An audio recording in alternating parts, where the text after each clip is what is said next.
Itu gimana teman? Assalamualaikum warahmatullahi wabarakatuh. Jadi di sini saya dari kelompok 12 dengan kedua teman saya. Nanti mereka akan mengenalkan diri masing-masing. Nah, jadi di sini tuh untuk studi kasusnya itu mengenai registrasi mata kuliah. Jadi awal alurnya itu kalau mau registrasi yang pasti login kan. Begitu udah login, kita cari menu registrasi dulu. Cari menu registrasi dulu, baru habis itu kita pilih mata kuliah yang mau kita pilih, terus kita kirimin ke dosennya untuk di ACC. Kalau udah di ACC baru bisa cetak ASM. Nah, kalau udah cetak ASM baru proses registrasi dinyatakan selesai. Nah, kita langsung ke power designernya aja buat nunjukin alurnya. Nah, ini namanya activity diagram. Dimana di sini aktornya ini ada mahasiswa, terus ada portal Igracia sama dosen. Nah, yang pertama ini tuh menampilkan menampilkan laman kan, menampilkan laman home-nya, terus ntar mahasiswa tuh milih menu registrasi seperti yang udah saya bilang tadi, kemudian dipilih submenu registrasinya. Kalau udah dipilih submenu registrasi, pilih submenu registrasi mata kuliah. Dari situ dicek dulu apakah BPP sudah lunas atau belum. Jika sudah, bisa melanjut ke menginput mata kuliah, tapi kalau belum, jadi akan menampilkan halaman yang berisikan belum melunasi BPP kayak gitu kan.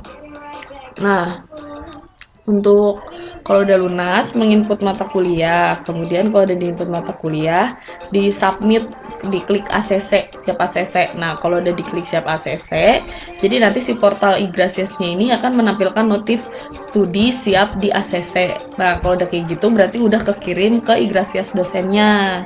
Nah, jadi nanti di sini si dosen ini ada dua pilihan, bisa disetujuin yaitu di ACC, bisa di reset. Nah, kalau di reset ini berarti kita ntar mau input mata kuliah ulang, tapi kalau misalkan udah di ACC, jadi tujuan akhirnya itu kita bisa cetak ASM.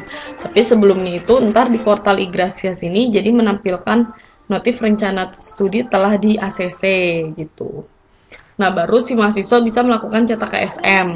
Kalau udah cetak ASM, eh, jadi ntar di portal Igrasias itu muncul menampilkan notif registrasi telah selesai seperti itu.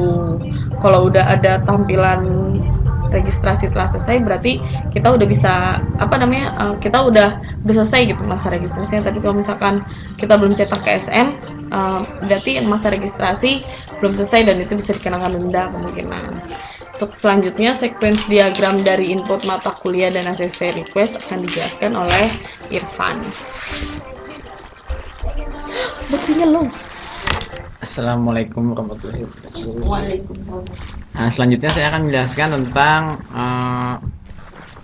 input mata kuliah. Jadi di diagram ini menjelaskan tentang input mata kuliah dan aktornya itu adalah seorang mahasiswa. Di sini mahasiswa melakukan action registrasi. Jadi di sini sebelumnya ada bagian registrasi dan DB handler.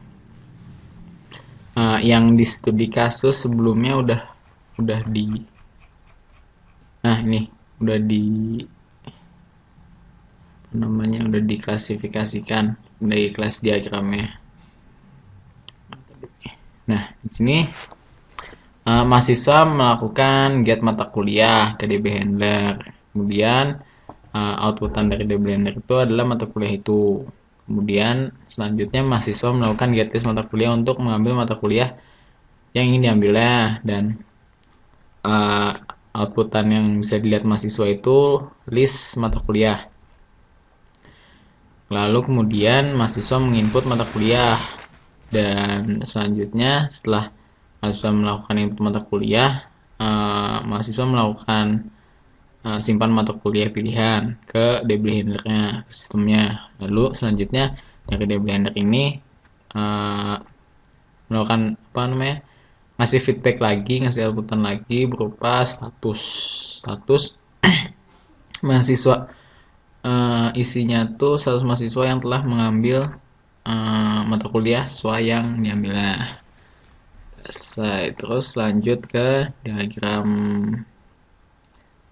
ACC request. Jadi untuk tadi di mata kuliah dilakukan oleh mahasiswa, dan hasil request ini dilakukan oleh dosen atau aktornya. Jadi pertama dosen itu melakukan lihat list rek ACC. Di sini dosen melihat yang mana yang mau di ACC, yang mana mata kuliah mahasiswa yang perlu di ACC. Terus hasilnya itu list request ACC. Selanjutnya formatting data oleh mahasiswa sendiri, mahasiswa dosen. Lalu yang terakhir itu ada simpan status ACC, yang feedbacknya itu berupa status apakah si mata kuliah yang diambil oleh mahasiswa, yang diajukan oleh mahasiswa ke dosen, telah di ACC atau belum. Nah, selanjutnya ada preview jadwal yang dilakukan oleh mahasiswa lagi, akan dijelaskan oleh Cipta Ningrum. Selanjutnya sequence diagram mengenai preview jadwal. Nah, di sini aktornya mahasiswa. Nah, kemudian ada registrasi sama DB handler. Nah, dari mahasiswa sendiri ingin melakukan preview mata kuliah yang telah dipilih. Kemudian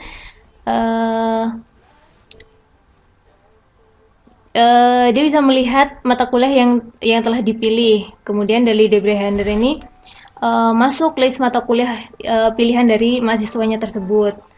Kemudian terdapat formatting data. Setelah itu list mata kuliahnya masuk di mahasiswanya. Kemudian mahasiswanya bisa melakukan preview jadwal. Mahasiswa melakukan preview jadwal di situ melihat mata kuliah yang telah get mata kuliah pilihan, yaitu mata kuliah yang telah dipilih.